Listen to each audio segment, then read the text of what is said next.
नमस्कार। Programme 8 PM में एक बार फिर आपका स्वागत है और मैं हूं दशपाल गुप्ता। डॉक्टर जितेंद्र सिंह तीसरी बार केंद्रीय मंत्री बनने के बाद आज जम्मू में पहली बार आए। चुनावों के फौरन बाद वो दिल्ली चले गए थे, वहां पे उन्होंने केंद्रीय मंत्री की शपथ ली और तीसरी बार केंद्रीय मंत्री बनने के बाद आज पहली बार जम्मू में आए और जम्मू में उनका भव्य स्वागत किया गया। हजारों की संख्या में लोग एयरपोर्ट पहुंचे हुए थे उनके स्वागत के लिए और उन्हें खुली कार में उनके जो संसदीय कार्यालय है वहां तक ले जाया गया।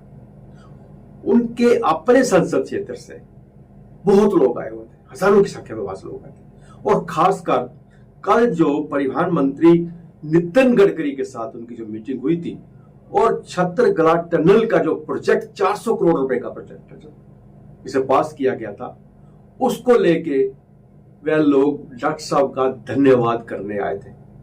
उनका कहना यह है इस प्रोजेक्ट के बाद उनकी रोड हर सीजन में डोडा तक खुली रहेगी, लखनपुर से डोडा तक खुली रहेगी और टूरिस्ट का आना जाना बना रहेगा।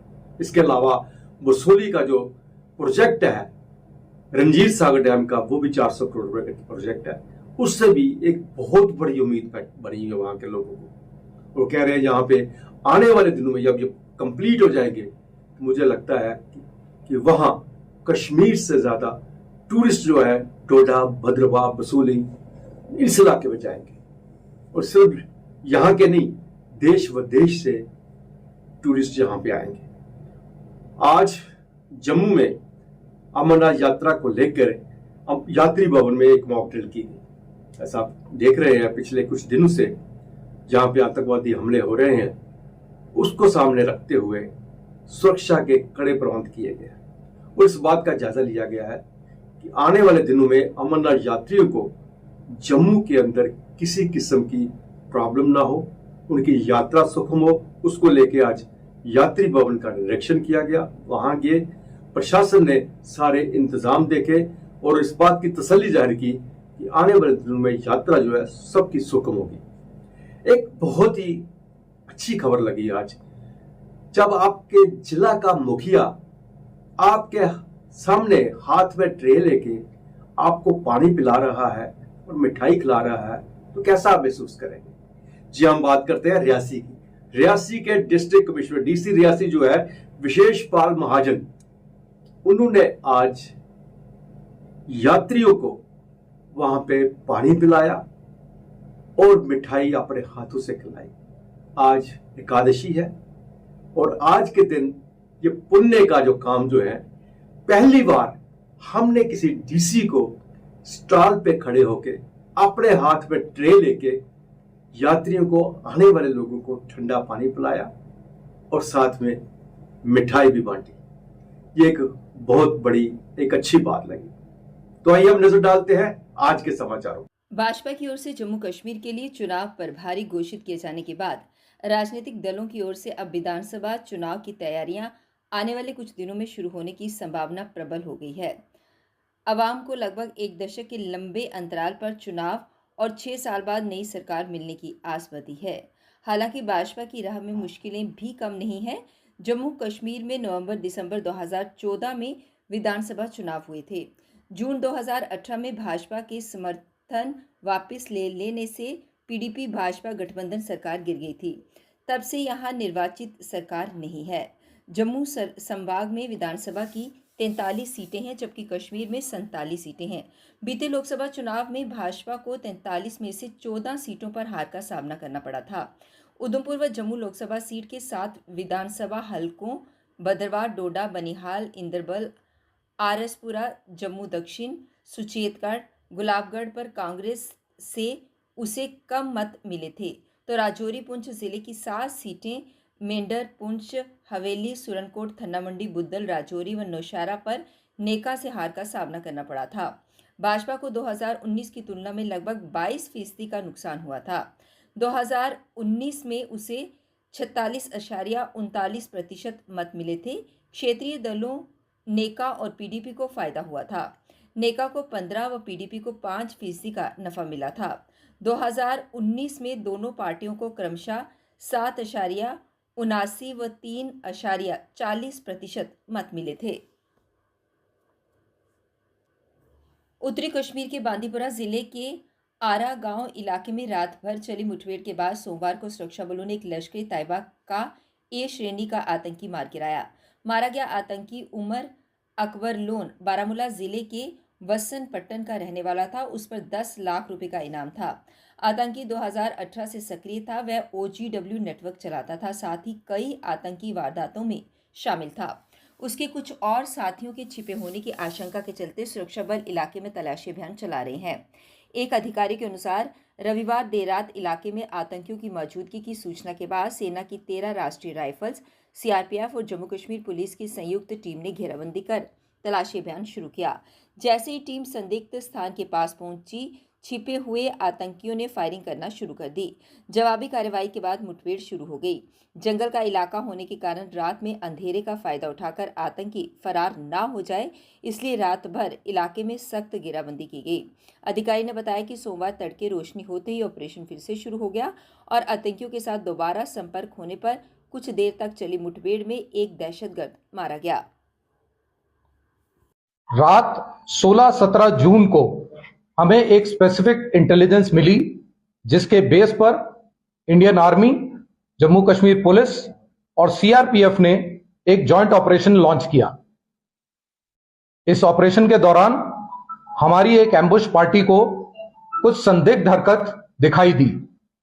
यकीन करने पर एम्बुश पार्टी ने टेररिस्ट पर फायर खोला और इस मुठभेड़ में एक टेररिस्ट उमर लोन, जो कि वसनखुई पट्टन का रहने वाला था, उसको मार गिराया। उमर लोन 2018 से एक्टिव एक कैटेगरी ए का टेररिस्ट था और वर्तमान समय में एलईटी और टीआरएफ से जुड़ा हुआ था। उमर लोन कई टेररिस्ट एक्टिविटीज जैसे कि रिक्रूटमेंट, ओजीडब्ल्यू का नेटवर्क चलाना और इलीगल किलिंग्स में शामिल था।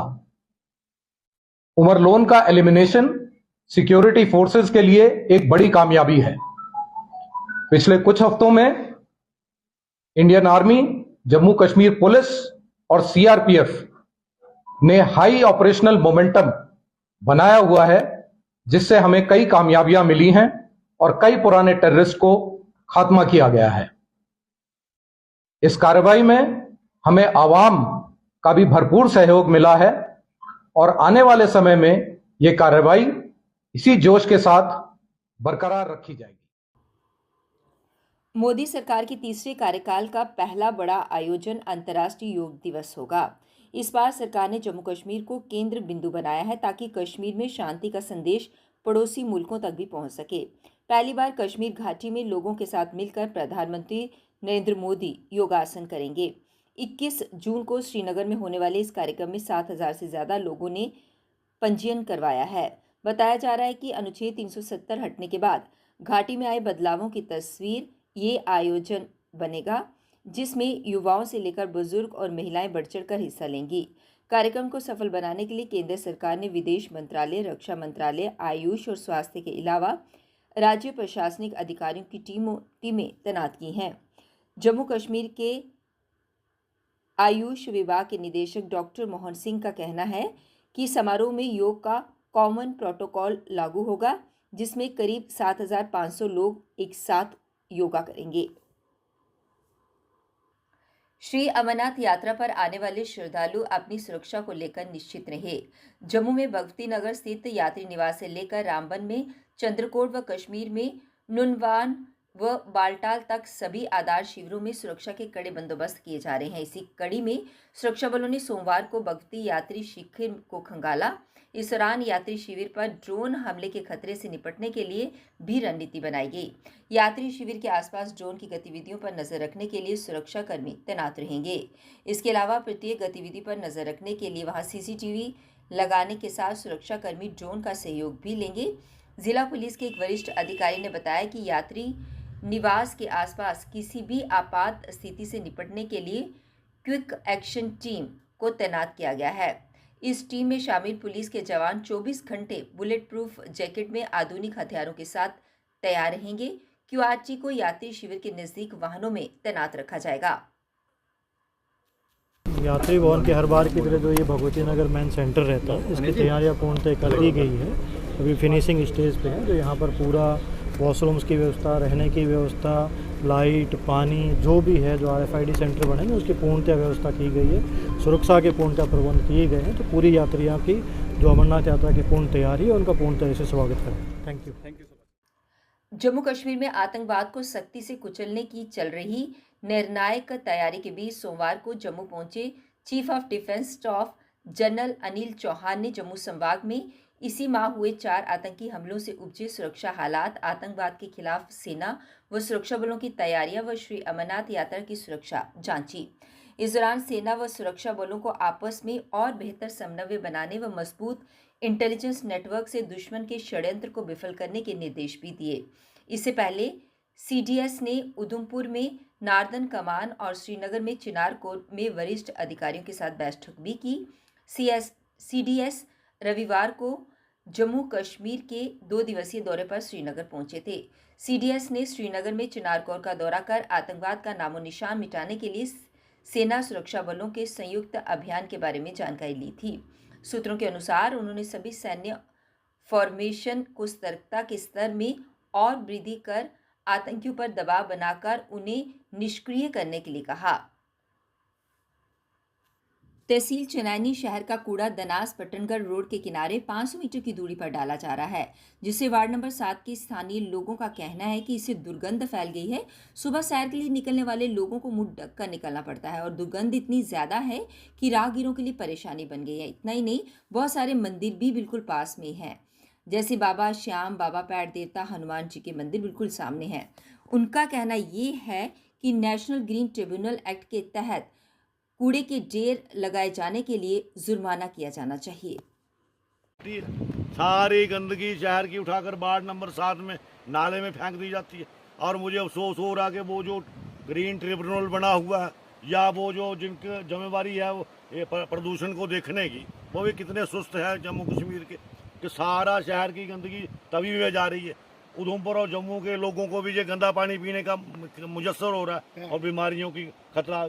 यहाँ धार्मिक स्थल है, पैड़ देवता है, बाबा श्याम गिर है, हनुमान जी का मंदिर है, ये पवित्र स्थानों को अपवित्र किया जा रहा है।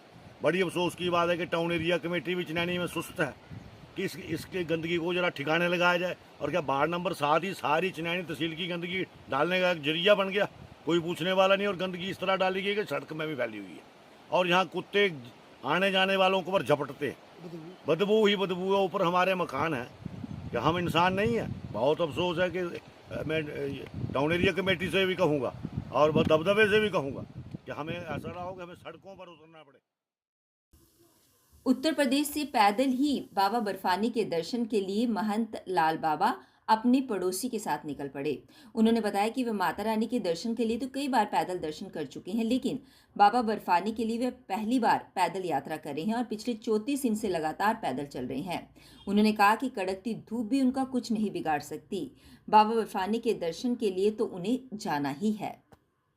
अब बाबा अमरनाथ बर्फानी की यात्रा के लिए चल रहे हैं और बाबा के दर्शन करने हैं। खाने पीने में हमें कोई दिक्कत हुई और प्यार में कोई दिक्कत नहीं, लेकिन तमाम तरह के लोग हैं जो अपनी अपनी भाषा में बात करते हैं। हमको उससे कुछ लेना देना नहीं है, लेकिन हमको प्यार ज़्यादा मिला।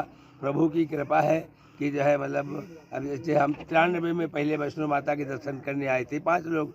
उसके बाद हम मैया से कहते हे माँ, जब चौरिया माता का मंदिर बनना शुरू होगा तो एक बार हमें फिर पैदल चल के ही दर्शन देना।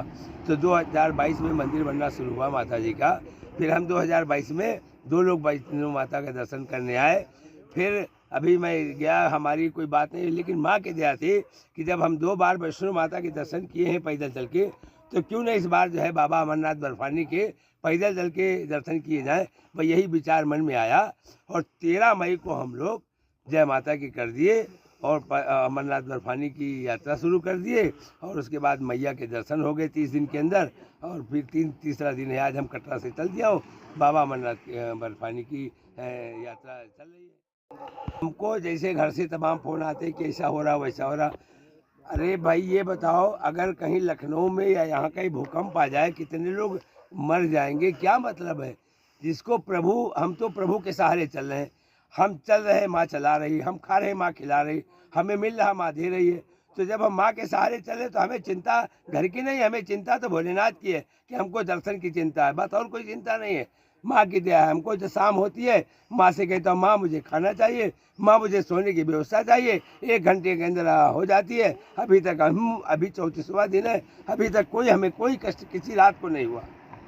कठुआ जिले के कई इलाकों में पिछले कुछ दिनों से संदिग्ध देखे जाने की सूचनाएं लगातार सामने आ रही हैं। ऐसी ही एक सूचना सोमवार को बनोटी इलाके से मिली। इसके बाद कठुआ पुलिस मौके पर पहुंची और इलाके की छानबीन की।